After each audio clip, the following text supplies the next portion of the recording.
notre dimension. Les Congolais, voici votre agence. Avec ingénieur Tonton Winga 16 mm. Papa, na Kevin, agence 16. J'étais à Mila, Bazako, Kadesa, Coca-Cola, toujours imité mais jamais égal. 16 mm. 16 mm. 16 mm. 16 mm. Réalisation, clip vidéo, théâtre et cinéma, publicité, documentaire, magazine, reportage mariage, reportage d'aide et émission. 16 mm.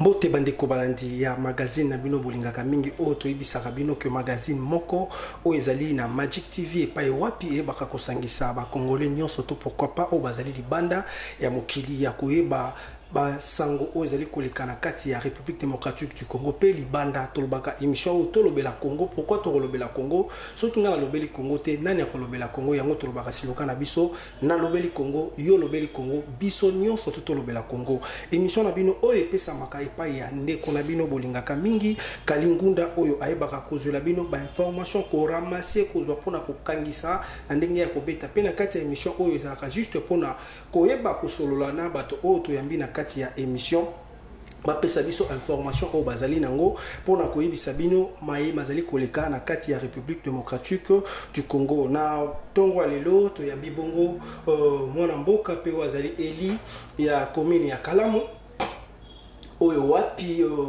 asalaki campagne na epe alongaki na bato bazalaki ebele abimaki bongo député provincial na commune ya Kalamu aibani bongo na kombo ya Jerry Dikala oyo azali na kati ya émission na biso tolobela Congo na yende tokoyeba kobeta masolo oyo ezali koleka tokolobela sujet tina ya makambo ezali koleka na Sénat parce que yepa azali moko ya ba parlementaire oyo bazali koyeba makambo ezali koleka tokoloba tina ya arrestation ya batomi balé oyo zui vraiment ampleur koleka ba makambo tozaki na ngwa bokono to bengi ya coronavirus oyo ezali ya arrestation ya ndeko Vital Kamerhe pe ya ndeko Mwananteme pe tokoyeba kobete latina ya nungu tozali koyoka na kati ya IDPS po pe azali moko o azwamaki bimaki député na kati ya commune ya Kalamu na kombo ya IDPS kasi da koyeba ko continuer sur actualité mususu na kati ya émission oyo po tozali na kati ya émission oyo honorable Jerry Dikala Boni. Ouais, ça va très bien de Okali. Ok, to sepeli vraiment koyamba to ebi ki honorable olingaka TVT ata tokutio na assemblée provinciale ceux qui bazotie la yo micro olingaka te pourquoi garder silence on est pourtant aux alliés quand même éli parce que le lot élection et salamaki na République démocratique du Congo surtout na commune place oyo zalaki ba vraiment bazalaki bazali na mosolo mingi koleka yo bazali na ba kombo belé koleka yo mais yo bimaki parce que bana ya Kalamba pesa ki confiance ko yebisa bango pourquoi olingaka télévision te. Merci Ndeko Kali. Je crois que Ngamoro naza d'abord moko ya bato bauti na kati ya domaine autre média. Ça veut dire télévision. Télévision ezali ndenge balobaka na lingala mbeli ya minu mibale. Ekoki komatisa yo pe ekoki kokitisa yo. Alors nasalaka nanga choix to nasalaka nanga choix ya koeviter mbeli wana ezala na minu mibale. Ça veut dire soit te matisa soit te kitisa. On a boyi ni komata ni kokita. On na evitaka. Je ne dis pas que na linga on te mena evitaka. Evitaka na pour de diverses raisons.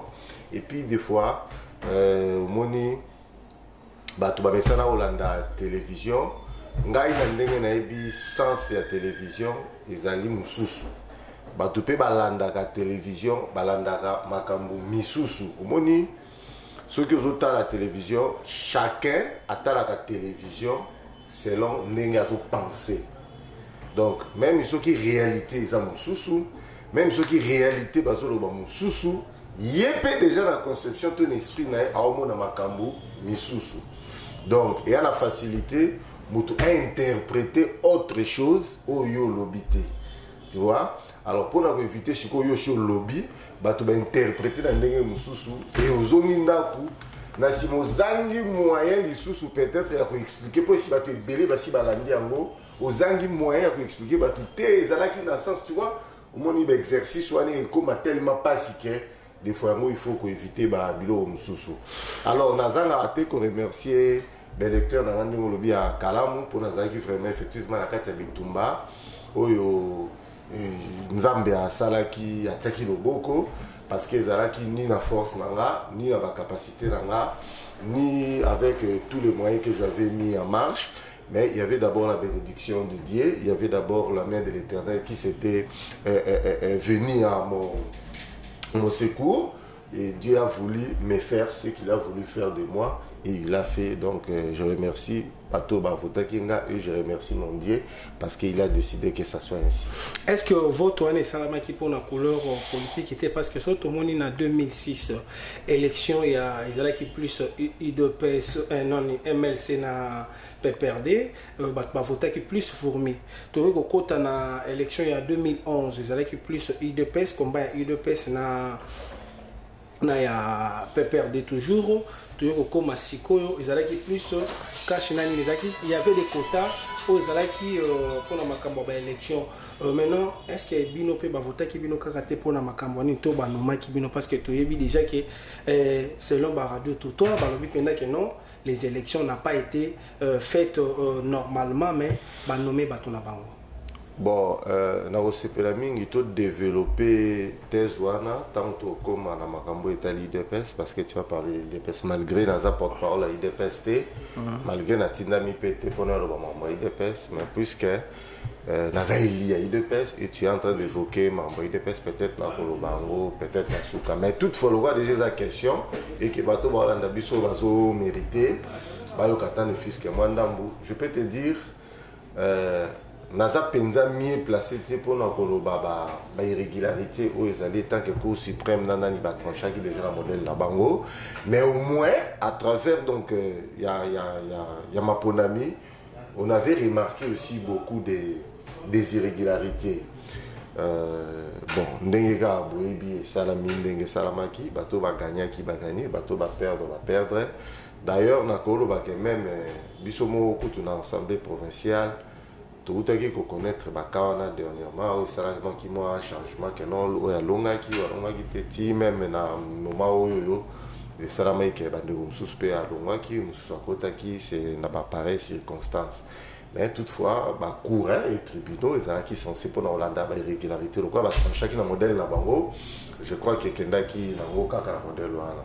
Mais autre chose aussi élection là qui pas forcément dans sens on lobby que joue qui entre IDPS na PPRD cash na fana non cash bien surtout botami après l'élection et botami après l'élection oui FCC au moins ils là qui avant et puis bon va cash banda yango juste na chemin faisant quand il y a eu cette aventure là à Genève de avec d'autres quand botama mais l'idée tant aux côté ba candidature na biso comme étant ba candidat tous qui déjà dans la liste va partir na biso tous déjà ba biloko alors ba biloko aussi il faudrait que la population aille baka ko ça la choix à travers le biloko parce que ils ont quoi amener sur net na difficulté si côté parce que ba vote on a onde mutu pesi difficulté dans le chef de l'État pour ne pas dire que bon en sens moko ce qui contraire mais pour que azasiko chef de l'État même majorité parlementaire et qu'il a alors a commis obligé à se soumettre à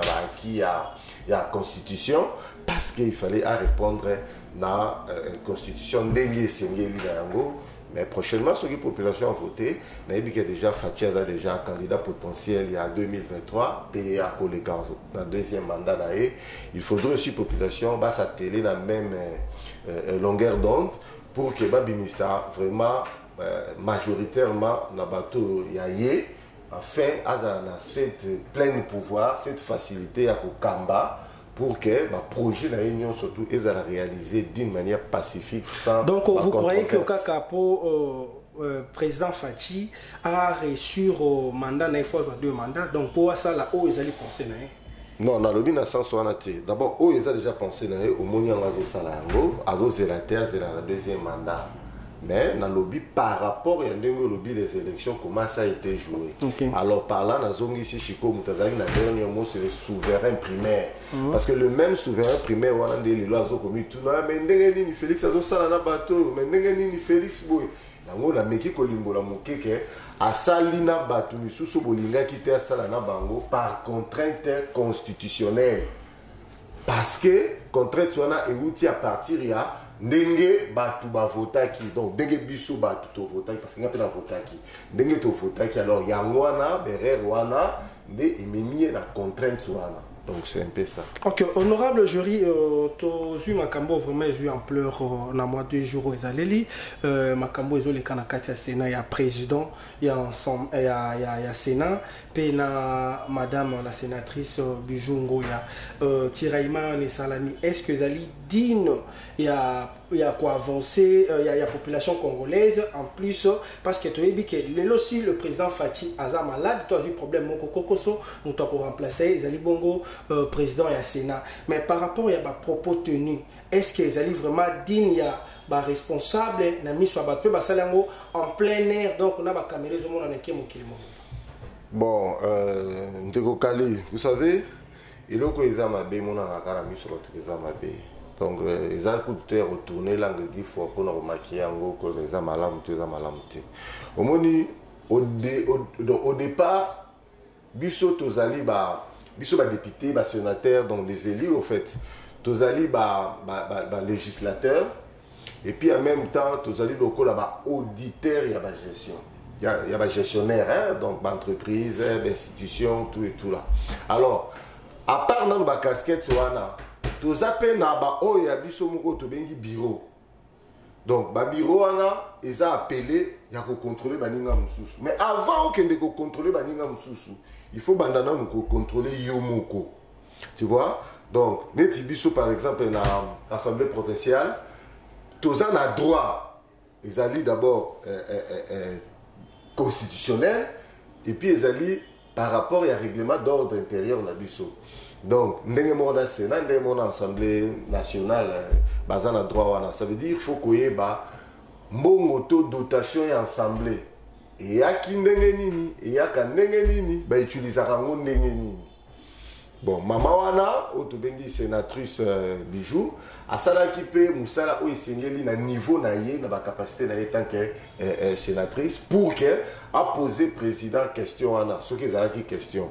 A komela ye, ce qui est makoma. Alors bi mais to moni kaka assemblée komi kitoko, félicitations. Mais to lingi to yeba e komi kitoko yango ndenge nini. Est-ce que ba kabeli biso yango? Est-ce que biso mutu to utiliser mbongo yango? Ou bien ceux qui sont utilisés mbongo yango. Mbongo yango ezalaki combien? Au PC yango banani? Est-ce que réellement va répondre musala ou la valeur ya mbongo basengaki? Donc la gestion interne ça ne pouvait que se faire. Or maintenant, il y a sali musala ndenge ezalaka. Maintenant en contrepartie, président du Sénat, il fallait payer à ça la musala na ndenge ezalaka parce que tant on va désigner comme étant président du Sénat, donc ils ont désigné comme étant papa Libota. Tu vois? Alors, le corps a désigné comme Papa Libota a obligé à gérer Baka Yabana Nyon sur Libota. Et puis, que moi, à chaque fois, ceux qui ont tué Bimi Boy, il y a un traité, on a traité, par exemple. Et puis, au-delà de ça, c'est nous, où il est tant que président qu'on a présenté. Ils ont sous la sens. Ce que Pessi, moi, nous respecté en contrepartie, pas aux hommes qui manque de respect. Donc vous avez suivi propos na Ndinga Tinaki et Zalaki déjà vraiment écarté la logique wana. Or ce qu'on dit même dans Malobango parce que il y a un épisode qui est obligé total à TV, total à na TV na esprit, il y a makambo parce que na TV souvent on a tendance des fois à voiler certaines choses parce que vie éthique, vie par principe, tout et tout là. Mais l'esprit maintenant, tant que on a ne pas pourquoi on évite la télé.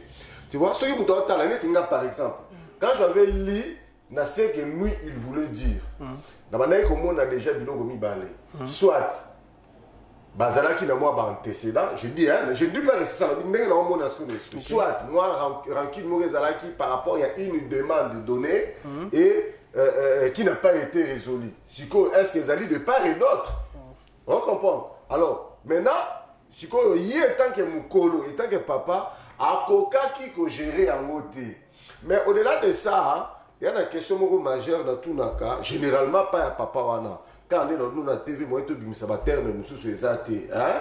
Mais bato ba sala médecine bien, ba yebi ba comportement mususu bato ba juger yango peut-être par rapport à âge. On comprend hein? On par rapport à âge, au komona muto akoma na ba tendance ya ko régler makambo mususu par rapport à âge na yebi, ezala ba ndeko na biso mususu même na partie ezala mususu boki botuni bolobi mais ndenge nini pona. Donc il vous amène dans la logique moko. Déjà, il comme ça, on va préjuger. Donc, on est comme ça, oh, quand on met Canadi Kambunanga à Koyoka. Ça veut dire, à tout tourner, comment les Aranan.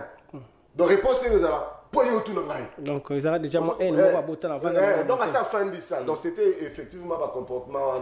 Mais bref, ils ont qui place au thé, ça veut dire sérieux, ils ont ok, honorable, quand on a moi mon tournoi, on a tous autres, parce que toi, j'étais dans moi question, mais on a dans quelques secondes. Nauti Kolanda, maman sénatrice Bijou Goya, Auti Kosalabi, qui est à Kolinga Kokota, na niveau qui est à niveau à CT. Mais il y a Sengi à porter plainte pour que justice est catholique.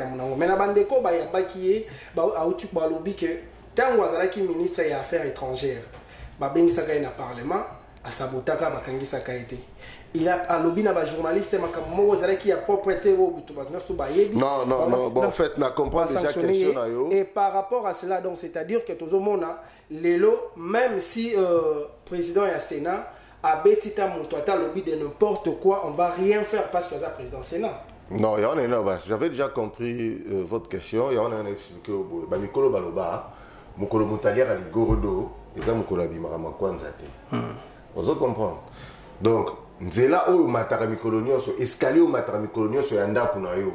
Il y a plus qu'à mukolo trébiché. Na même ma première marche karaboye, bati au peu plat au fond du pe 6 mois nanda ko.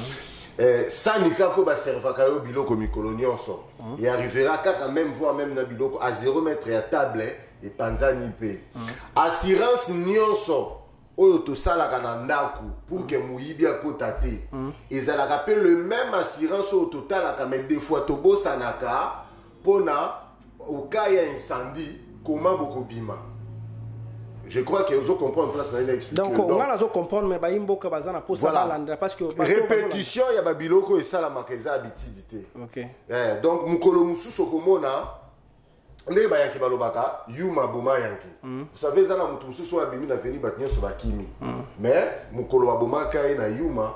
Donc bazalaka un peu surpris. Et donc, puis donc on ne gagne pas à tous les coups. Et puis nzambe azande balobaka roulage soka kangi boye apesi ba oyo lebe akanga boye apesi ba oyo. Donc on ne gagne pas à tous les coups.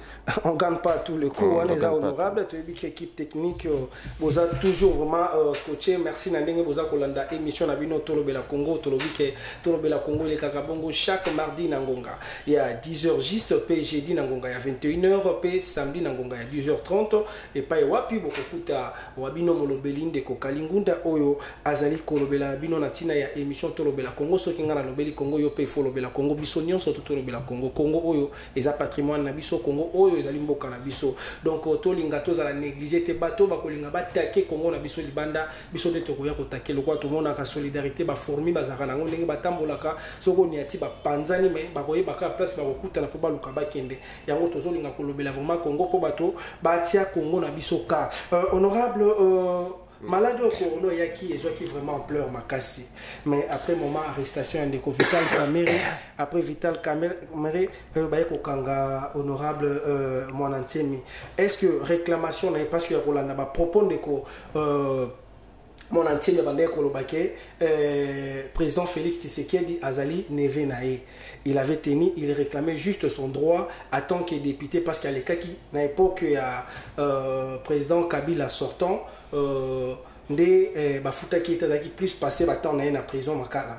Après ntango aye kobima bandi koréclame badroit na ye ale bapropos a tenir nde kosengaki bakanga ye. Est ce que bakokaki kokanga ye ndenge bakangi ye bongo batiki etorsini bazobenda ye ti baye koya na ye na miso ya bato baye bamoni mpe bapie tomoni basoda bamemi na bakiti na ye na biloko na ndako bakei. Est ce que bayaki mpo bakanga individu to bayaki mpo basaisir na babien na ye mpo toyebi ke la police ebatelaka population na babien na ye. Merci mingi ndeko Kali Mboka. Donc avant la côte on a makambo une question, on a profité qu'à temps obeti le soleil va fourmi.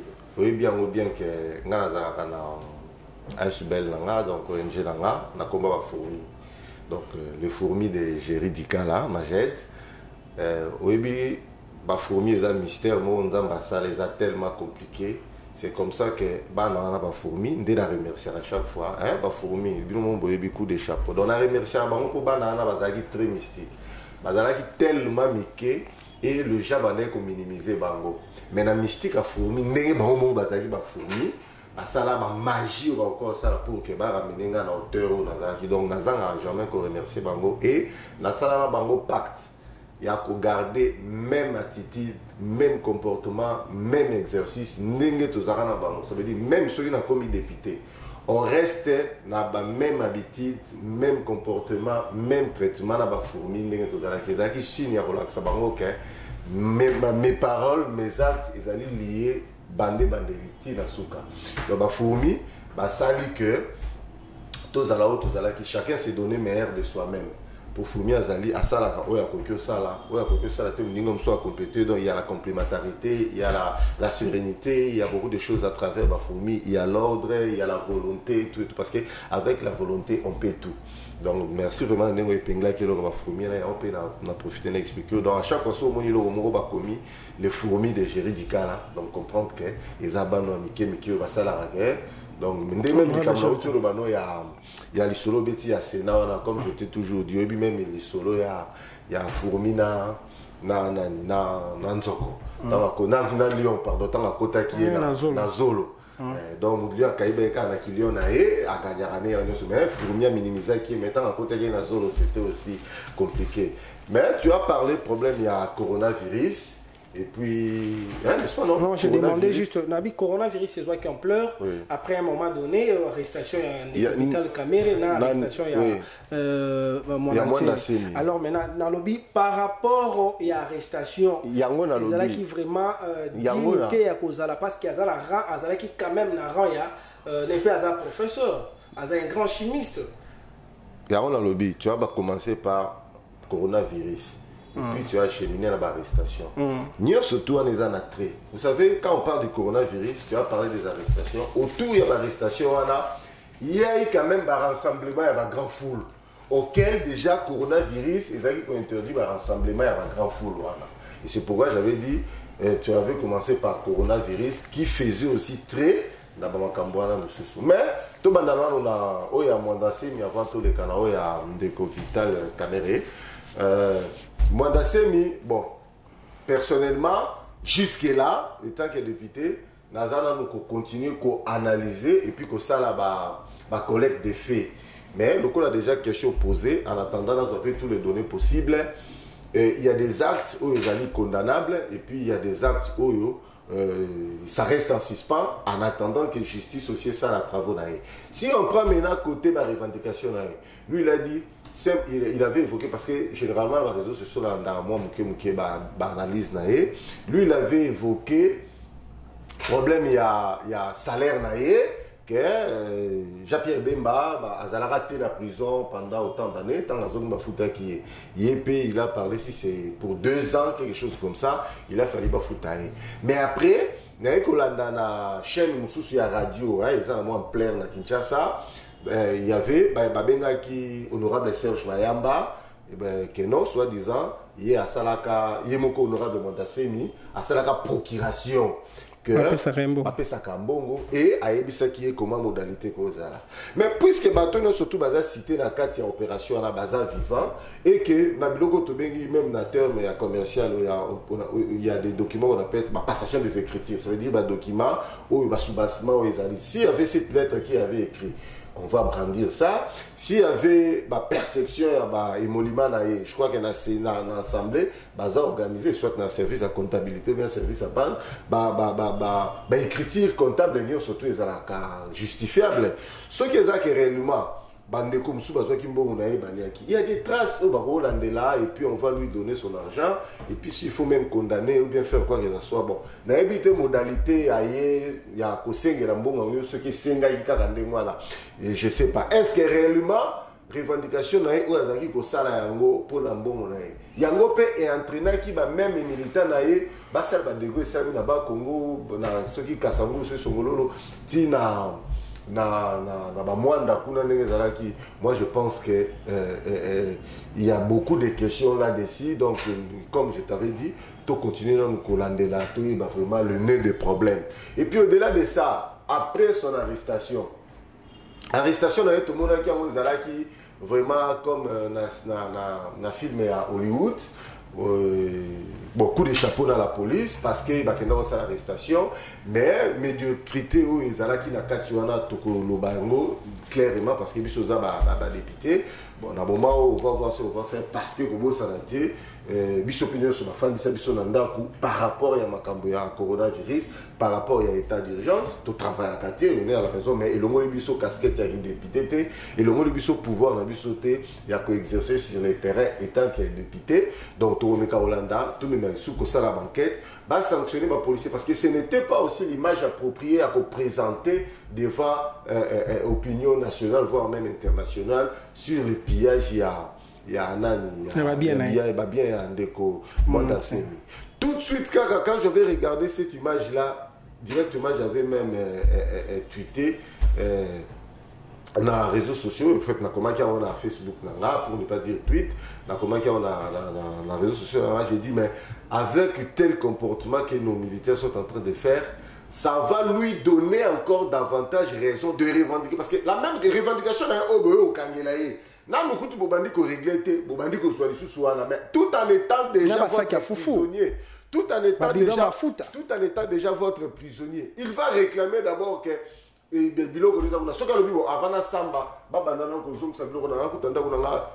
bien peut-être qu'il y avait coup monté derrière. Non, moi tu vois, au moins pendant que il y a beaucoup de choses auxquelles on décrier, donc ça reste à désirer, donc c'est pas bien. Je crois que à mon avis, maintenant le quoi ça m'a beaucoup à justice, total ananou, dengue yemoko à juger bon. Mais pour le reste des choses étant politiciens, on ne peut pas aller pas trop dans le à fond à Makambu. Et surtout que ceux qui ont dossier nous sous déjà en cours de la justice, ils auront beaucoup plus dans la réserve pour ne pas qu'ils soient au dérouté piste ou soit au micro de Sanakati à piste au Yomoko et Binamutu dans ma colonie. Pour l'arrestation de Kovital Kamere. Oui, pour l'arrestation de directeur à cabinet chef de l'État. Oui, partenaire officiel. Oui, tu as parlé seulement arrestation de Kovital Kamere. Comme il n'y avait pas question majeure approfondie dans Katiwana, moi je dis seulement de Kovital Kamere qui demande à la justice, état de droit en marche, que justice c'est ça, ce qui est question approfondie. Dans les réseaux sociaux, ils allaient donc livrer de Kovital Kamere parce qu'ils allaient qui challenger avant de se préparer pour l'élection il y a 2023. Ndenge basina qui kota na bango yena président Félix Tshisekedi yo kozwa mandat o soke sili o wana. Donc on a déjà la moi soif ya pouvoir wana ndeko Félix Tshisekedi abino na kolingana tikatenga pe na kolinga na zo 2 mandats parce que lelo pa na biso ba africain à ça la côté ceux qui ont PCK qui beaucoup dit pour le ngona kitwana et ça rappelle moi passi yango tout na toyeba parce que yo penda ozali o ya kati ya IDPS parce que ozali eli ya IDPS est-ce que arrestation ya de Kovital Kamere par rapport à blo bakokaki ko solana no te na tant que bazaba amia ba quand même kotika métier ko koma na niveau ya kasho ya kokoti pe na niveau ya makala zo vanda bon est-ce que ndeko président de la République aza vraiment na monter makimia na moto ba travailler qui ne ba liene ba famille ba sina bango na bana ba mesanaki. Bon omoni olobi arrestation Vital Kamere mais question na yo ya sou question ezakande na souka est-ce que le président de la République ofanda Kimia c'est juste la question parce que tous les aki ko tourner ko expliquer ba fait tout là mais question est-ce que le président de la République ofanda Kimia moi je dis président de la République wana ozo tout dans ofanda kimia autour du président de la République ou institution ou bien ya mutu individu ou bien institution parce que na attention départ bazala ki ba individu après comme institution non na départ bazala ki individu comme départ nous parlons de l'arrestation on ne parle pas du départ on a ceux qui na bengi ndeko gérer yo comme na kata plateau parce que on sait qu'on est déjà dans ndeko gérer non on a dit qu'on vient pas ya on a le bibo ah yambinga na casquette ya député je pense parce que ndeko yambinga na casquette ya député ndeko mususu pa ko yambanga na casquette ya président ya les fourmis de gérer déjà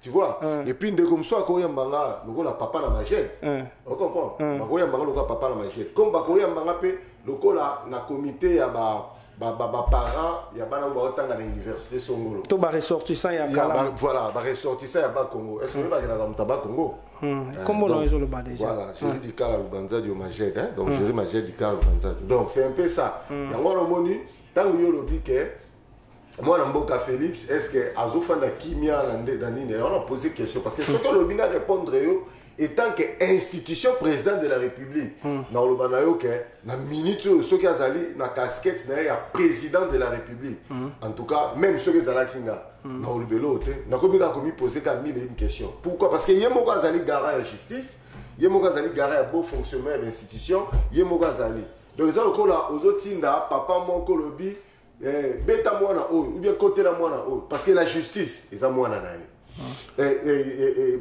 cabinet les aïe gouvernement il y a des chefs donc yes on comprend la question on est dans le bilan et ça compliqué ça veut dire on a expliqué déjà dès le départ magama média il faut vous aller on est kenge makasi donc ça comprendre là la question déjà elle-même les a déjà germé yakola qui ça déjà place ni le lingi ko banda ko créer problème même ceux qui est un problème exact ça veut dire ceux qui nga na la casquette il y a président de la République na minute ça veut dire institution président de la République na regarder kaka na même attitude oyo président Fachi Azan on a minute parce que yende azali tata ya ba institution nyonso atabolena moto télécommande ya ba institution atabolena moto après lobi asali mabasa alors ba kiango landa ka propos na talo ba boye état de droit au ngai nazo sala o nazo kotisa ata ozali mwana mai nanga to dama na yo to sala nini to boka ensemble banini mais soki kaka obeti faux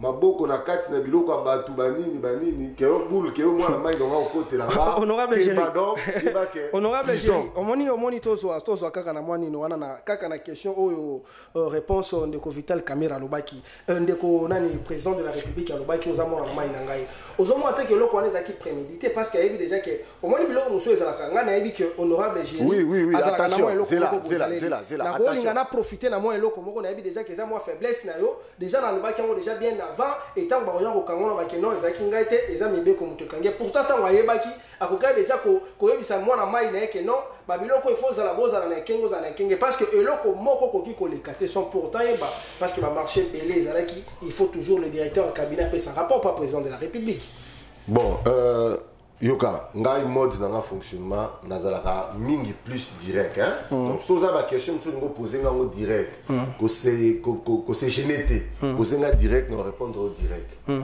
donc par exemple tant yo lobi que ezabiloko ezaki prémédité ya on a expliqué yo ne parlez pas que l'arrestation de Vital Kamerhe est préméditée.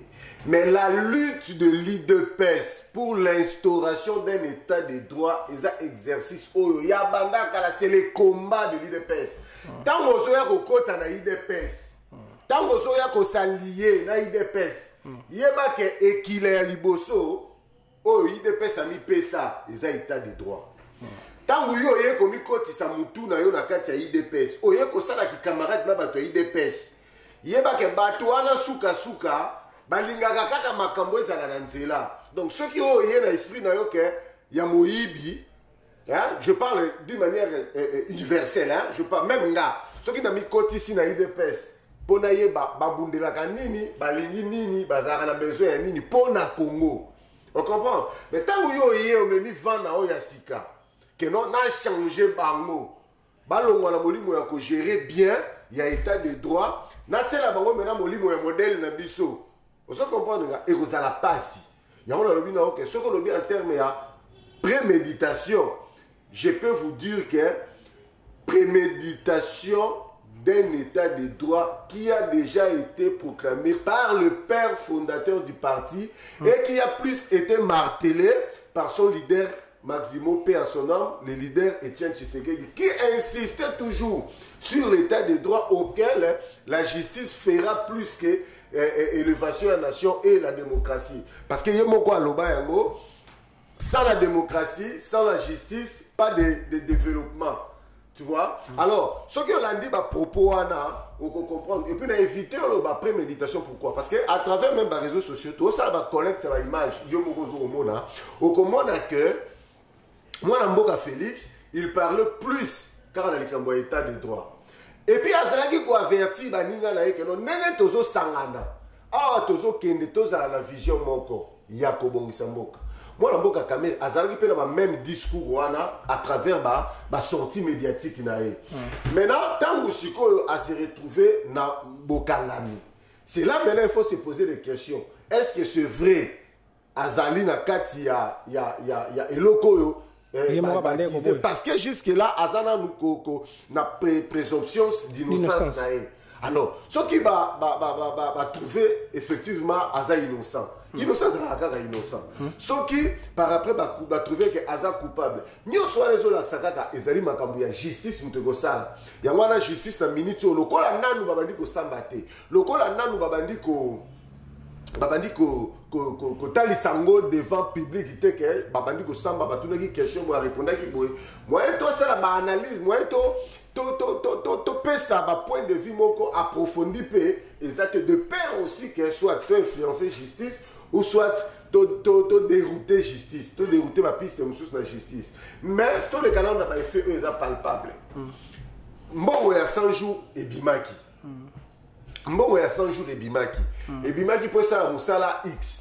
Vous savez, tout travail scientifique, il sera toujours calculé dans l'espace et puis dans le temps. Okay. Vous savez, même quand on était en train de défendre ma thèse académique, donc il y avait toujours ma rubrique, hein, on dit toujours, donc tout travail scientifique se fait par rapport à l'espace, par rapport à temps. Bandeko bazo qui contrat dans l'État. Contrat wana et lobi na bango mbongo na bino bokozwe ezali par exemple X montant. Musala na biso boko livrer biso na X date tina Y date. Tangu yozo yebisa mutu azopesa yo mbongo na ye ke o 5 date tangu yozo lo bakena no selongo banda le 1er janvier ti le 3 avril. Déjà oyebi ke musala on a la possibilité ya kosala kaka 1 mois. Mais au prévenir les circonstances, nous sommes tous la carte, nous sommes sous marge à 2 mois. Mais il y a un tant que scientifique, il y a la possibilité de ça. Mais nous ne pas pêcher au Moussala, nous calculer, nous avons pas pêché au Moussala, nous avons l'espace à 2 mois. Tant que nous avons dans le 3e mois, nous avons parce que le Congo est un chantier. On a besoin de Makambo belé. Mais ceux qui ont traîné les pas, Kaka, ceux qui ont traîné les pas, Kaka, dans Makambo Italie, 100 jours, alors vous êtes. Maintenant, c'est que ça la interpellation. Parce que comme ça a été biso, na président AIAI de presse, Jean-Marc Kabound, tout ça a tourné. Il y a à vérifier chantier surtout parce que comme il y a des sujets oyo et pemben il y a ça la grande sociale. Là c'est mon qui ba image mususu ndenge na tchango ba comme ko buka ba wana que nous. Alors il fallait que éviter les pires. Que notre population a se soulevé. Alors il fallait que yeba nini o ezalaki ya motuya. Bisona président Jean-Marc Kabound, je crois que ba image ozana ngoto tambolaka pour na koyeba ezalaki nini et puis to évaluer que to quoi que évaluer.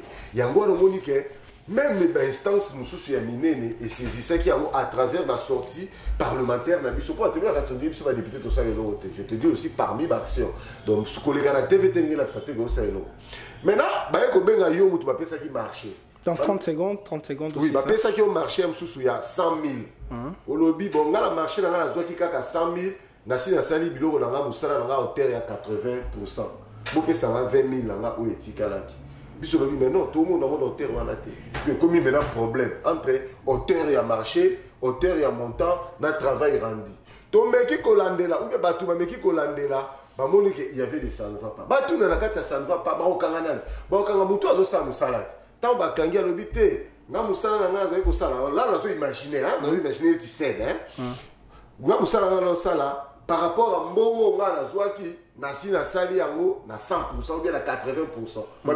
Mais biso do zeli comme boy te nga na zwaki boye po na boye déjà na si na sali compte pas bon mususu eza bon ndeka ba kino baloba ya biso il veut tout le muto no pesa mbongo ya opianga ye ozo comprendre par exemple nous imaginer scène donc ba tout ndeko kali to pesa kio $1000 ou que nous pesa ndeko géri et comment qui oui et comment qui ah ça va c'est bon alors ndeko géri ozo kimbo oui na zo kimbo so ko tuninga te combien bien peut comprendre kaka na zo kimbo par rapport ya confiance to zali na wana ndeko kali maintenant ce qui prudence c'est ça libino ya kotuna ndeko kali pesa kio combien au lieu qu'on a le $1000 dans la lobby après ça il y a $600 bah bon bien bon 4-5 what.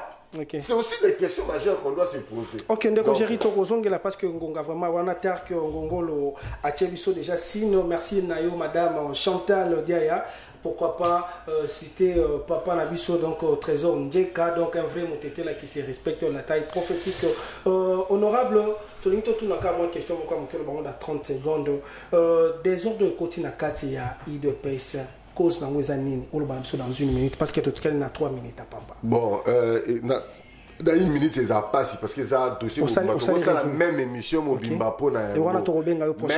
Mais il y a quoi dans d'autres bas, ce qui n'a meki koloba yango sans pour autant expliquer ba fait. Et que vous avez aussi mal compris. Mais sauf que il on a joué bisa on a quatre wana ils ont la base wana depuis Kalibandi pe les lotés, ils allaient d'abord manquer amour. Ils allaient manquer amour, manquer dialogue direct et de arrière-pensées.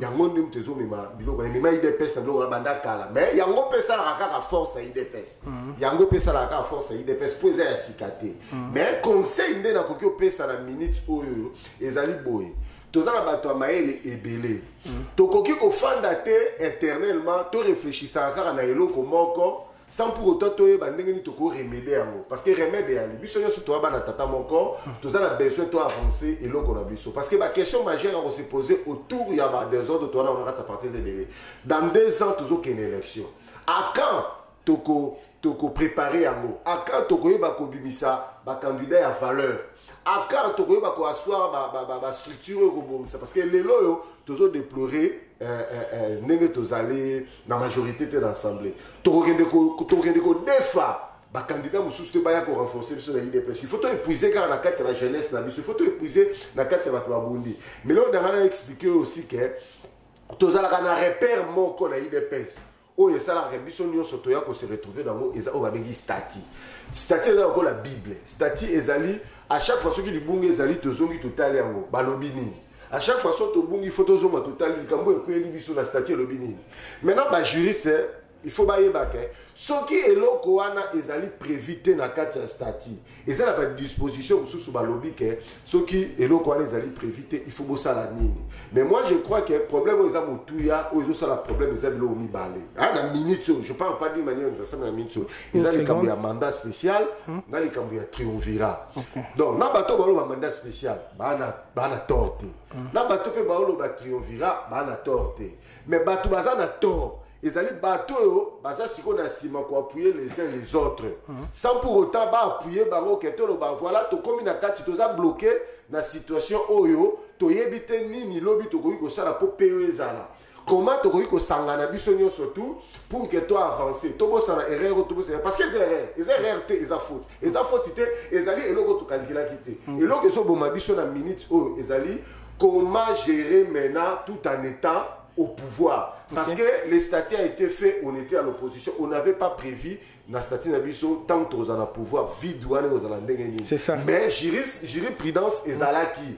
Alors, le cas là, bilo on a prévu la statut la jurisprudence, on peut peut-être aller au Congrès, pour rectifier. Et là, comme nous avons banga, ezali bana ebele o bazolanda biso na sima lokola bazalaka mingi na gérer bikala na sima bazobanga balobi soki gérer ya longwe nga pe valeur na nge kolongwa alors totindika ko kaka na faute totindika ko kaka na faute l'essentiel biso to s'accrochaka na sima na yo or il faut déjà mutuye moko ayeba ayaka na IDPS pona nini.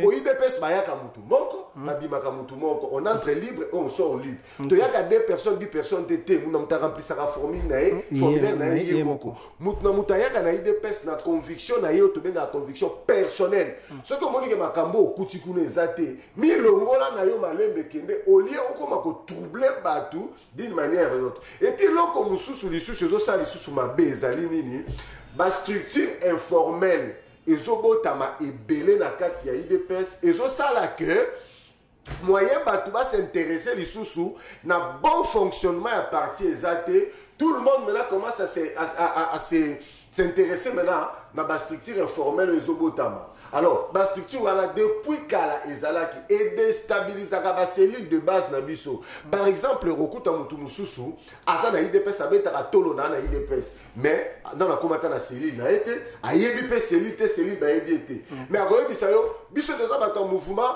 bunda ko na IDPS. Biso doza muta mouvement, on y a IDPS et Koufi. Merci beaucoup, honorable. Donc, tu as commis vraiment presque à la fin. Nous avons une question, mi balé au répondre par oui ou non. Nanaza président ya IDPS. Bon, il y a un lobby noyo. Otangelinga combo. Nanaza président IDPS. Il y a un expliqué. Il y a un expliqué. Président IDPS qui na IDPS ba ponaka président na congrès. J'ai dit actuellement Nanaza président IDPS. Président ya IDPS va voter à congrès pour mandat il y a 5 ans. Na IDPS nous avons voté président Félix Tshisekedi. Il n'est plus au pouvoir, il n'est plus dans la IDPS a commis président. Mais voilà maintenant pourquoi il fallait pas opposer la question il y a oui ou non. Non, c'est une question parce que. Mais on explique la minute où c'est difficile de poser la question oui ou non parce que la mission qui est dans le congrès à IDPS. Le président IDPS ça s'appelle Félix Tshisekedi. Qui est maintenant président de la République. Yomoko Otukoloba qui est président Aïeza Jean-Marc Kabound. Mais tu as parlé de AI. Si on posait la question à AI, président actuel. Si tu m'as posé la question, qui est le président AI, j'allais te répondre Jean-Marc Kabound par rapport à lettre signée par Félix. Pose-moi la question, qui est le président AI? Vous allez comprendre, honorable Chéri, à Tozan Nakata Lobela. Dans le Biboui. Non, c'est bon. Là. Non, poser la question bien. Président IDPS actuel. Non, président Nini. AI. Moi, je bien président. IDPS, on vote le président pour un mandat de 5 ans à travers les congrès. Donc, le président Tshisekedi a continué toujours qu'on demeurait président IDPS. Mais, n'a évité ce que l'Union a expliqué. Non, c'est ça la question. On va s'adresser à voilà, dans le lobby, IDPS a voté comme président na congrès pour un mandat de 5 ans. Chaque 5 ans, tu as un congrès ordinaire. Mais hier, tu as voté qui est un congrès extraordinaire parce qu'il y a eu Moria. Président Etienne, paix à son âme. Il y a tout ça qui est congrès extraordinaire pour voter pour un mandat de 5 ans. Ok, donc c'est bon, on est arrivé à la fin et répondre juste à la question. Dans une seconde, dans 10 secondes, pour Nayo, président Tshisekedi, Akoufa, Atikabiso, donc le patriarche IDPS, a rappelé la Kayo et l'Oko Nini Nabo Moïnayo. Bon, sur le bin une seconde, ils ont occupé un devoir. Parce qu'à une seconde. C'est vraiment parce que Bachenga Penda. Je vais expliquer le phénomène. Papa biologique à Botinga, à Koufia Tikinga à l'âge de 10 ans. Papa Etienne à Zwinga, à Bokolinga na Sali, Pemeni na ye, plus de 28 ans. J'ai dit bien plus de 28 ans. Si vous avez un peu de temps, donc, pour ne pas dire que la ligne est tout le monde, mais la ligne est na lupangu na ye, bambula nyonso ya bo moi nanga. Asali nanga oyo nazali lo batu baye banga que un certain géri. A foutelinga i classe. On se comprend. Donc, une partie à l'université dans les acquis, le papa naza bloqué. Et puis, il y a ce qu'il y a une classe.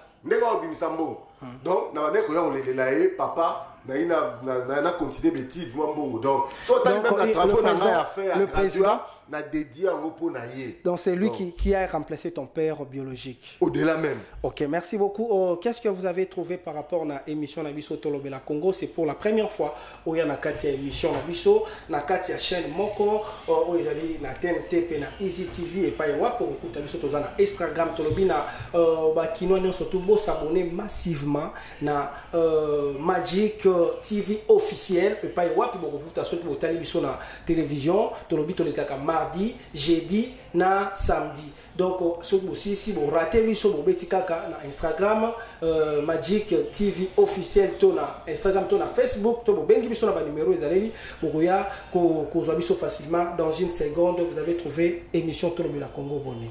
Na une seconde voilà les émissions oyo soki ba rata ko pa na ondo na Magic ba rota ko na Magie d'agence Magie d'agence na YouTube. Vous comprenez parce que dans Magie d'agence les ba ozoblo on surtout. Et puis à travers émission oyo na profiter pour na ça va tout cas.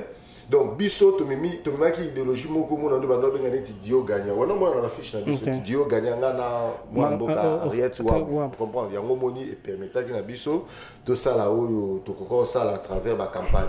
Mais soki bato ba na besoin ba stratégie comment battre campagne, ba stratégie électorale, ils peuvent quand même nous contacter, ils peuvent contacter chaîne Nabino à travers ma personne na koki ko Sabino parce que mon expérience wana ezali à travers ba oyo surtout tout ça là qui na papa Etienne, on connaît beaucoup de situations et puis ba makambo etali IDPS ndenge na lobi wana biso en quelque sorte toujours encore ma bibliothèque.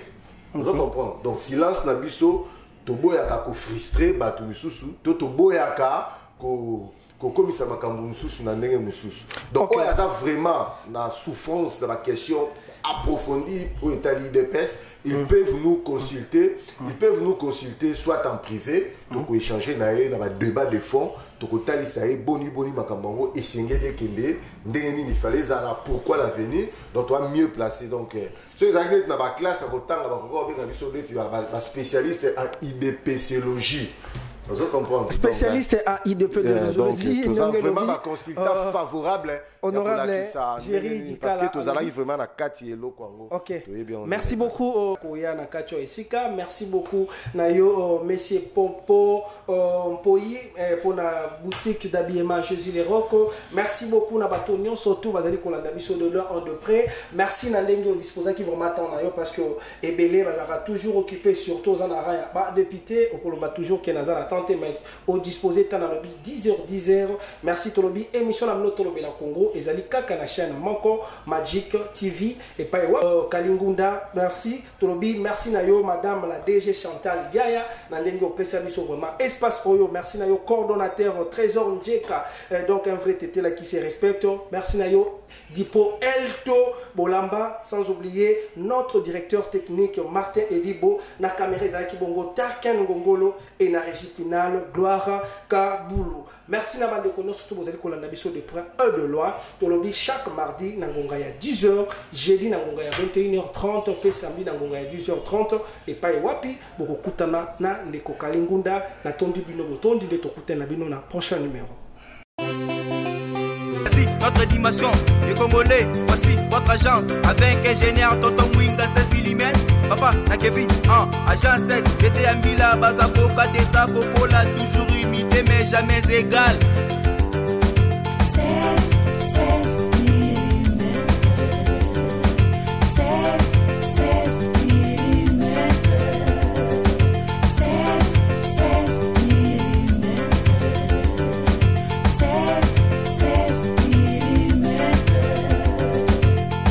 Réalisation, clip vidéo, théâtre et cinéma, publicité, documentaire, magazine,